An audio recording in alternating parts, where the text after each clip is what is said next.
8:27. Una obra de reforma. La obra de reforma tocante al sábado como día santificado de descanso que debía cumplirse en los últimos días está predicha en la profecía de Isaías 56. Así dijo Jehová: guardad derecho y haced justicia, porque cercana está mi salud para venir, y mi justicia para manifestarse. Bienaventurado el hombre que esto hiciere, y el hijo del hombre que esto abrazare, que guarde el sábado de profanarlo, y que guarda su mano de hacer todo mal. A los hijos de los extranjeros que se llegaren a Jehová para ministrarle, y que amaren el nombre de Jehová para ser sus siervos, todos los que guardaren el sábado de profanarlo, y abrazaren mi pacto, yo los llevaré al monte de mi santidad, y los recrearé en mi casa de oración. Isaías 56, 1, 2, 6 y 7. Estas palabras se aplican a la dispensación cristiana, como se ve por el contexto. Dice Jehová el Señor, el que recoge los dispersos de Israel. Juntaré a él otros todavía, además de los suyos que están ya recogidos. Isaías 56, 8.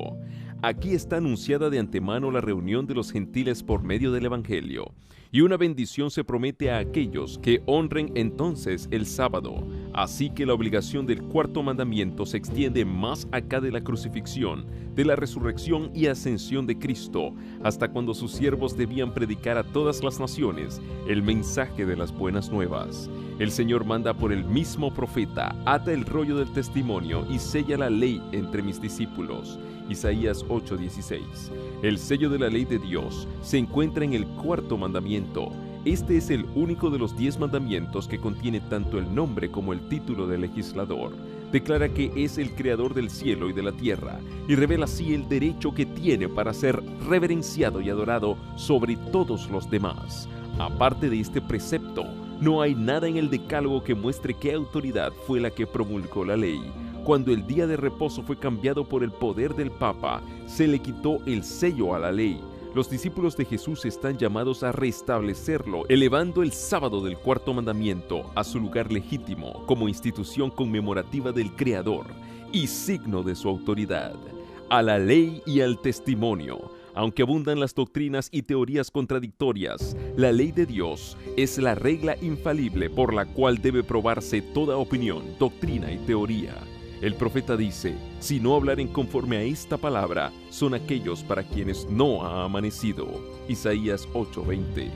También se da la orden: clama a voz en cuello, no te detengas, eleva tu voz como trompeta, declara a mi pueblo su transgresión, a la casa de Jacob sus pecados.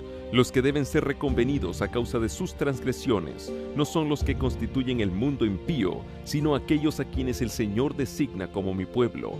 Dios dice además: y con todo, me buscan de día en día y tienen deleite en aprender mis caminos, como si fuera nación que obra justicia y que no abandona la ley de su Dios. Isaías 58, 1 y 2. Aquí se nos presenta una clase de personas que se creen justas y parecen manifestar gran interés en el servicio de Dios, pero la severa y solemne censura del escudriñador de corazones prueba que están pisoteando los preceptos divinos. El profeta indica cómo sigue la ordenanza que ha sido olvidada: los cimientos de generación y generación levantarás, y serás llamado reparador de portillos, restaurador de calzadas para habitar. Si retrajeres del sábado tu pie, de hacer tu voluntad en mi día santo, y el sábado llamares delicia, santo, glorioso de Jehová, y lo venerares, no haciendo tus caminos, ni buscando tu voluntad, ni hablando tus palabras, entonces te deleitarás en Jehová. Versículos 12 al 14. Esta profecía se aplica también a nuestro tiempo. La brecha fue hecha en la ley de Dios cuando el sábado fue cambiado por el poder romano, pero ha llegado el tiempo en que esa institución divina debe ser restaurada. La brecha debe ser reparada y levantados los cimientos de muchas generaciones. Santificado por el reposo y la bendición del Creador, el sábado fue guardado por Adán en su inocencia en el santo Edén, por Adán caído pero arrepentido después que fuera arrojado de su morada. Fue guardado por todos los patriarcas, desde Abel hasta el justo Noé, hasta Abraham y Jacob. Cuando el pueblo escogido estaba en la esclavitud de Egipto, muchos en medio de la idolatría imperante perdieron el conocimiento de la ley de Dios. Pero cuando el Señor libró a Israel, proclamó su ley con terrible majestad a la multitud reunida, para que todos conociesen su voluntad y le temiesen y obedeciesen para siempre. Desde aquel día hasta hoy, el conocimiento de la ley de Dios se ha conservado en la tierra y se ha guardado el sábado del cuarto mandamiento. A pesar de que el hombre de pecado logró pisotear el día santo de Dios, hubo, aún en la época de su supremacía, almas fieles escondidas en lugares secretos que supieron honrarlo. Desde la Reforma hubo en cada generación algunas almas que mantuvieron viva su observancia. Aunque fue a menudo en medio de oprobios y persecuciones, nunca se dejó de rendir testimonio constante al carácter perpetuo de la ley de Dios y a la obligación sagrada del sábado de la creación.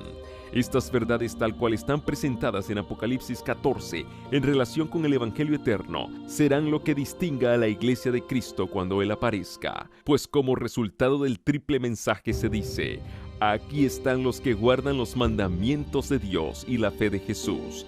Y este es el último mensaje que se ha de dar antes que venga el Señor.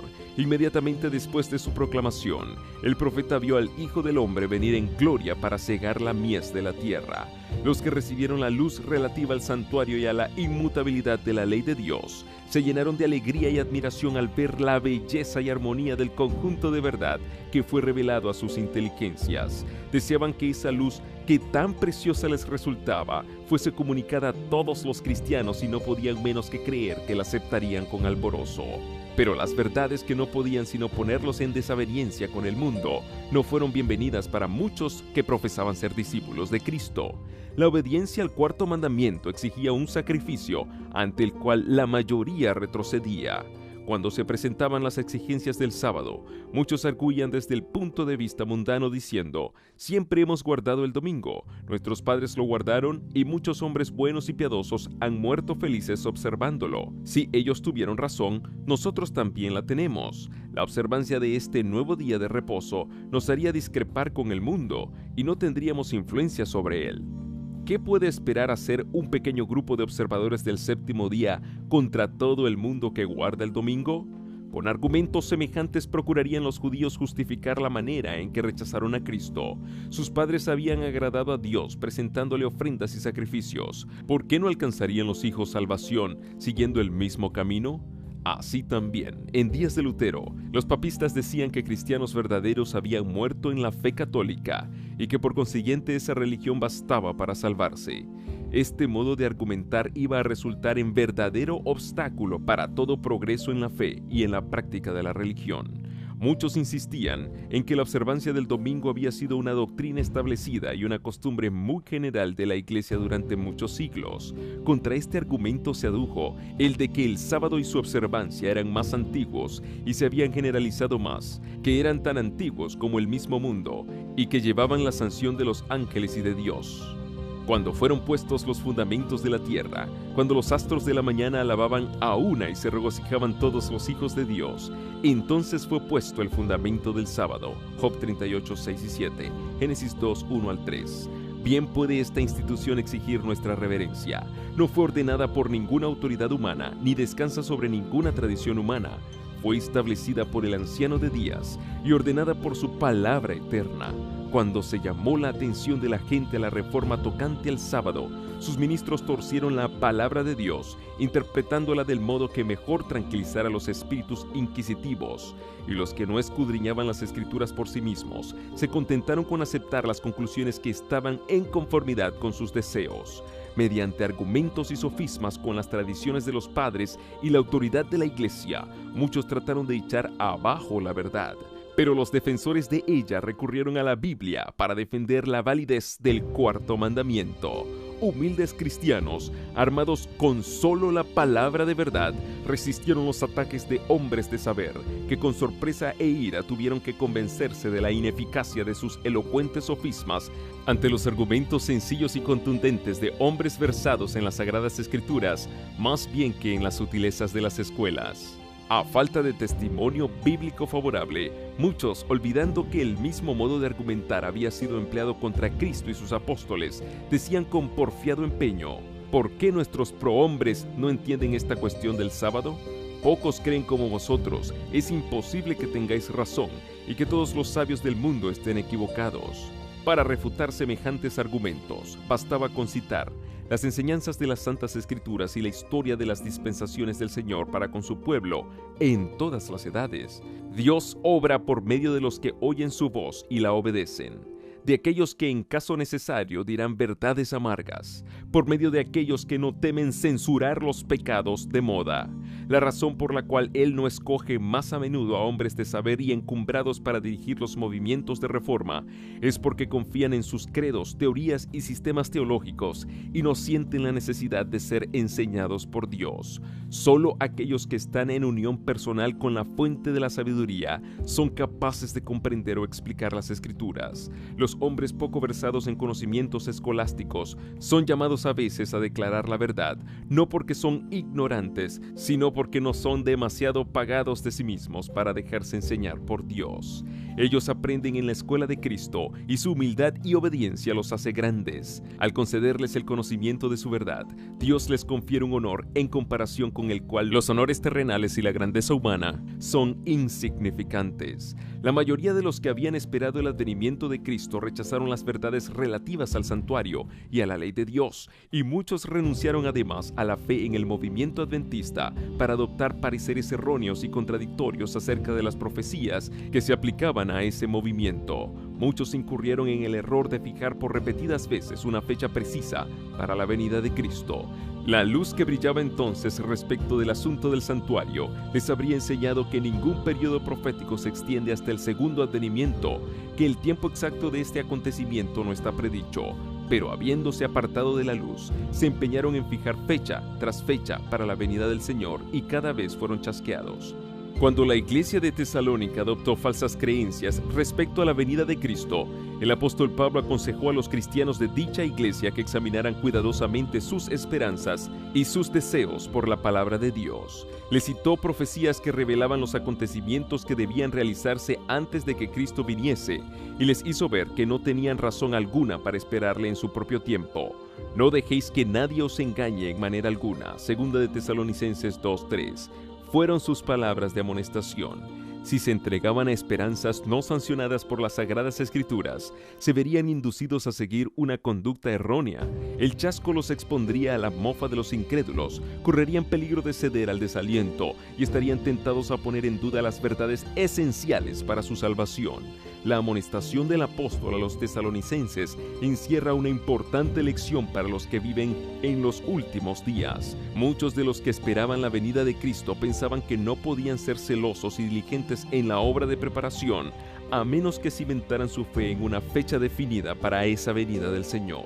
Pero como sus esperanzas no fueron estimuladas una y otra vez, sino para ser defraudadas, su fe recibió tales golpes que llegó a ser casi imposible que las grandes verdades de la profecía hiciesen impresión en ellos. La mención de una fecha precisa para el juicio en la proclamación del primer mensaje fue ordenada por Dios. La computación de los periodos proféticos en que se basa ese mensaje, que colocan el término de los 2300 días en el otoño de 1844, puede subsistir sin inconveniente. Los repetidos esfuerzos hechos con el objeto de encontrar nuevas fechas para el principio y fin de los períodos proféticos y los argumentos para sostener este modo de ver no solo alejan de la verdad presente, sino que desacreditan todos los esfuerzos para explicar las profecías. Cuanto más a menudo se fije fecha para el segundo advenimiento y cuanto mayor sea la difusión recibida por una enseñanza tal, tanto mejor responde a los propósitos de Satanás. Una vez transcurrida la fecha, él cubre de ridículo y desprecio a quienes la anunciaron y echa oprobio contra el gran movimiento adventista de 1843 y 1844. Los que persisten en este error llegarán al fin a fijar una fecha demasiado remota para la venida de Cristo. Ello los arrullará en una falsa seguridad y muchos solo se desengañarán cuando sea tarde. La historia del antiguo Israel es un ejemplo patente de lo que experimentaron los adventistas. Dios dirigió a su pueblo en el movimiento adventista, así como sacó a los israelitas de Egipto. Cuando el gran desengaño, su fe fue probada como lo fue la de los hebreos cerca del Mar Rojo. Si hubiesen seguido confiando en la mano que los había guiado y que había estado con ellos hasta entonces, habrían visto la salvación de Dios. Si todos los que habían trabajado unidos en la obra de 1844 hubiesen recibido el mensaje del tercer ángel y lo hubiesen proclamado en el poder del Espíritu Santo, el Señor habría actuado poderosamente por los esfuerzos de ellos. Raudales de luz habrían sido derramados sobre el mundo. Años haría que los habitantes de la tierra habrían sido avisados. La obra final se habría consumado y Cristo habría venido para redimir a su pueblo. No era voluntad de Dios que Israel peregrinase durante 40 años en el desierto. Lo que Él quería era conducirlo a la tierra de Canaán y establecerlo allí como pueblo santo y feliz. Pero no pudieron entrar a causa de incredulidad. Hebreos 3:19. Perecieron en el desierto a causa de su apostasía, y otros fueron suscitados para entrar en la tierra prometida. Asimismo, no era la voluntad de Dios que la venida de Cristo se dilatara tanto y que su pueblo permaneciese por tantos años en este mundo de pecado e infortunio. Pero la incredulidad los separó de Dios. Como se negara a hacer la obra que le había señalado, otros fueron los llamados para proclamar el mensaje. Por misericordia para con el mundo, Jesús difiere su venida para que los pecadores tengan oportunidad de oír el aviso y de encontrar amparo en él antes que se desate la ira de Dios. Hogaño como antaño, la predicación de una verdad que reprueba los pecados y los errores del tiempo despertará oposición, porque todo aquel que obra el mal odia la luz y no viene a la luz para que sus obras no sean reprendidas. Juan 3:20. Cuando los hombres ven que no pueden sostener su actitud por las Sagradas Escrituras, muchos resuelven sostenerla a todo trance y con espíritu malévolo atacan el carácter y los motivos de los que defienden las verdades que no son populares.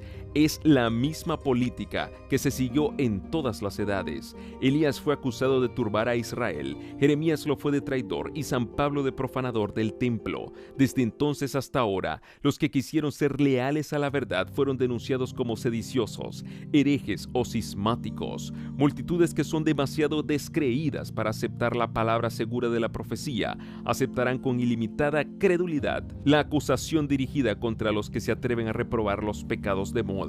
Esta tendencia irá desarrollándose más y más, y la Biblia enseña a las claras que se va acercando el tiempo en que las leyes del Estado estarán en tal contradicción con la ley de Dios, que quien quiera obedecer a todos los preceptos divinos tendrá que arrostrar censuras y castigos como un malhechor.